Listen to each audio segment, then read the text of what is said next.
Donc, chers amis, min garta e suite vidéo une partie 2 faade loi d'amnistie o ha joni. Deuxième partie o min kadata ko faade loi interprétative o ko foti addude comme conséquence parce que no maître waɗi expliqué ni so tawi Amadou Ba joni no waɗi loi makko woni o nani hen gueɗe kesse fitu kankan tinnati wonde interprétation wonti comme no loi kesso ni holko ɗum wawi jibinde comme conséquence ko holko ɗum wawi jibinde ko fate sur le plan juridique voilà holko waɗi to interprété donc maître Thioune Konngol eyyi eɗen mbiyatno joni loi interprétative o ko ɓeydude hen gueɗe goɗɗe dès l'instant o ɓeydi hen gueɗe goɗɗe loi o perdi nature mum wiyede interprétative wonti loi kesso sabu ɗum koko ñaawa ene wiye loi interprétative fotani ɓeydude fotani ustude loi mo ari famnude o mo ari lernude o kanko noon o ɓeydi hen terme uji goɗɗi meurtre assassinat donc natti wonde loi interprétative oɗon loi te min somi faami tagi mo ɓeydi hen ɗen ɗon gueɗe ko yidde ha joni tan wadde yaltinde yimɓe makko ɓe woppa ɓeyto naata no yiɗino guila debine eyyi ko ene wawi taw kono kam o ɓeydima yagnude adano wino tan ko politique joni noon o wi meurtre naati hen assassinat naati hen firtine wawi ni taw neɗɗo makko nani hen kono on côté woni mo amendement Badara Gadiaga ɗon amendement Badara Gadiaga naati voilà ɗon naati donc o ɓeydi hen goɗɗum kono o ɓeydu yagnude ko yanni ko noon natti wonde sens interprétatif par ce que droit kala momo mbaɗɗa utilisé ene waɗi principe uji jaaduji hen sa woofi ɗum tan a woofi principe uji ɗi joni noon conséquence o wonata ko loi ji ɗiɗi ara noon ko wiyete conflit de loi dans le temps conflit de loi dans le temps woni loi ji ɗiɗi tawodira e jamono goto taw kalata ko gueɗel gotel kamɓe ɗiɗi loi ji ɗiɗi foof kaldara ko gueɗel gotel a faami oye loi ari tawi gujjo manggo foof sohre ko lebbi ɗiɗi ko worno ha paari woni abrogation woni ɗum loi d'amnistie wotaɗo ha départ o ha paari a faami koli yeehi wujji manggo e oɗon loi anani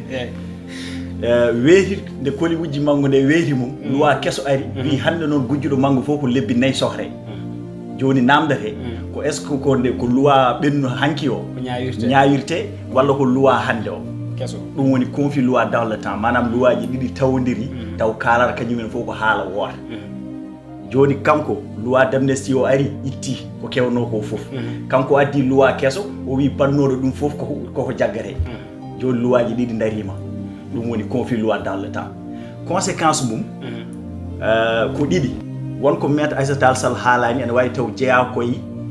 kaɓirɗe makko janggo ko moftuɗo anno tagui loi o ni sa ena way ko baɗɗo verrouillé foof ni min no mbaɗi no pamir no waɗi voilà non seulement ko baɗɗo verrouillé kadi wonko haalane plateau e pour min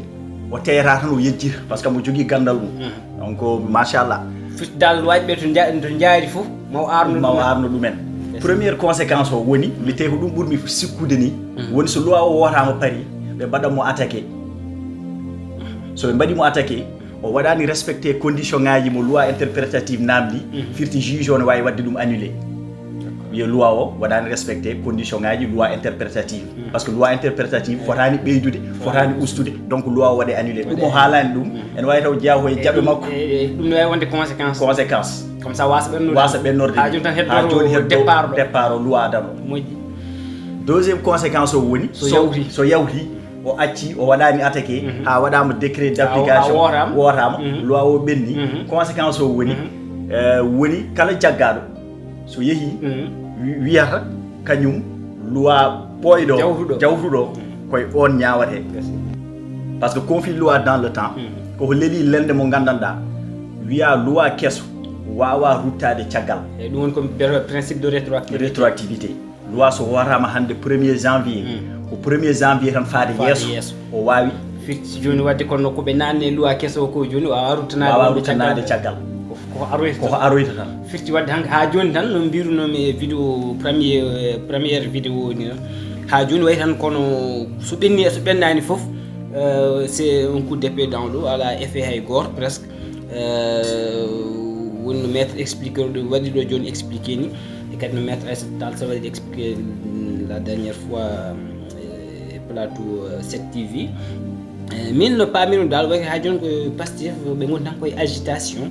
ɓe gandi ɓe ala ko nafata ala ko ɗumen mais ɓe mbaɗi noon ha wi tan min mbaɗi min gaddi voilà Sénégal naɓe kadi min wodde walla min gooti ko ɗum jibini ɗum te ɓe gandi à la fin jibinta haydara way tan ha joni kono wadde abrogé wasde wadde abrogé foof non bon wadde interprété wasde wadde interprété fof foti kono nde ɓe kulata tan ha joni somin paami ko wadde abrogé de ndeno maître winoɓe yoɓe mbaɗ abrogé mais derrière yoɓe mbaɗa assumer les conséquences ɓe cuusa wadde abrogé totalement ɗum woni koɓe gaddata ɗo hen gauche droit ɓe mbiyaɗo interprétative nouvelle loi en eko way noon sachant que ɗum so darima ala fof ko nafata finalement eɓe mbawi dañde dow loi walla conséquence goɗɗo ko ɓe mbawi wadde rejeté loi o comme quoi koɗa respecté principe d' interprétation ko ɗum ɗon joni voilà so tawi noon ɓe mbaɗi on ɗum ɗo henne ɓenni par ce que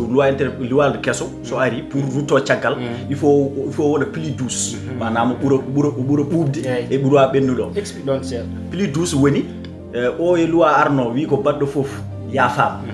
loi kesso boɓe gaddatoɓe wi ko baɗɗo foof fiyete hol ɓurɗo ɓuubde ɓurɗo ɓuubde woni gaddinoɗo ɗiɗo yafama firti noon ko on daroɗo on ɓurata dartade garɗo kesso ɓuuri musde te wiya ko loi kesso so ari pour rutto caggal il faut ɓuura ɓuubde e gonnoɗo caggal o te o ɓuuɓata o ɓuuri oɗo ɓuuɓani